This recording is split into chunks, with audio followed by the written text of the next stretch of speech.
Good morning students. कल ma'am ने आपको आपकी नैतिक शिक्षा बुक का पार्ट 3 आर्य समाज के नियमों के बारे में बताया था। आर्य समाज के कितने नियम होते हैं?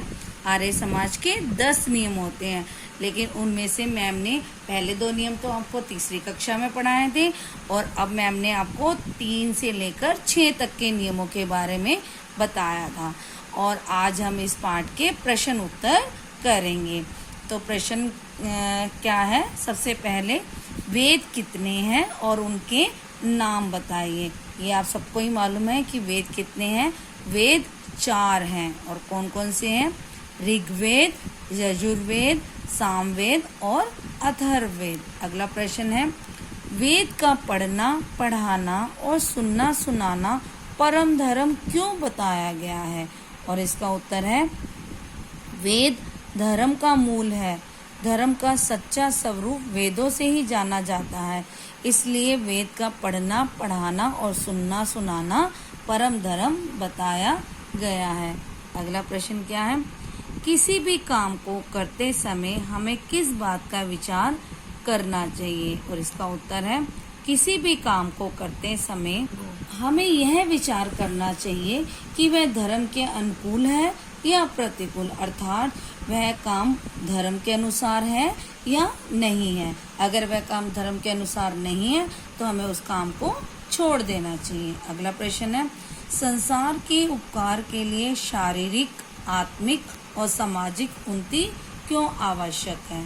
और इसका उत्तर है, संसार के उपकार के लिए शारीरिक, आत्मिक और सामाजिक उन्नति की आवश्यकता इसलिए है क्योंकि जो कमजोर व्यक्ति होता है वह दूसरों का उपकार कभी भी नहीं कर सकता और समाज में जो व्यक्ति अपना स्तर ना बना पाए उसकी कोई बात नहीं सुनी जाती। अर्थात अगर उसका कोई अपना व्यक्तित्व नहीं है तो कोई भी उसकी बात सुनने को तैयार नहीं हो सकता होता। तो इसलिए हमें उसकी शारीरिक, आत्मिक और सामाजिक तीनों प्रकार की उन्नति आवश्यक है।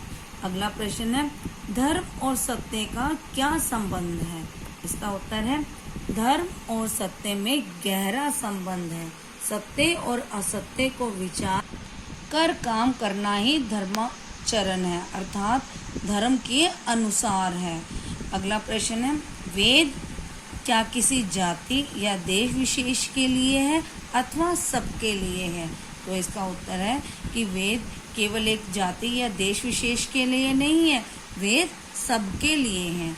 अगला प्रश्न है, आर्य समाज किस और किन की उन्नति चाहता है? अपनी उन्नति चाहता है, किसी एक देश की उन्नति चाहता है या सारे संसार की उन्नति चाहता है?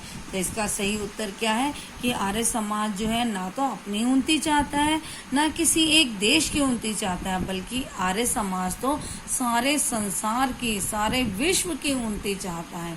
तो आप सब इन सब प्रश्न उत्तर को अपनी नैतिक शिक्षा की नोटबुक में लिखना और उसे याद करना। धन्यवाद।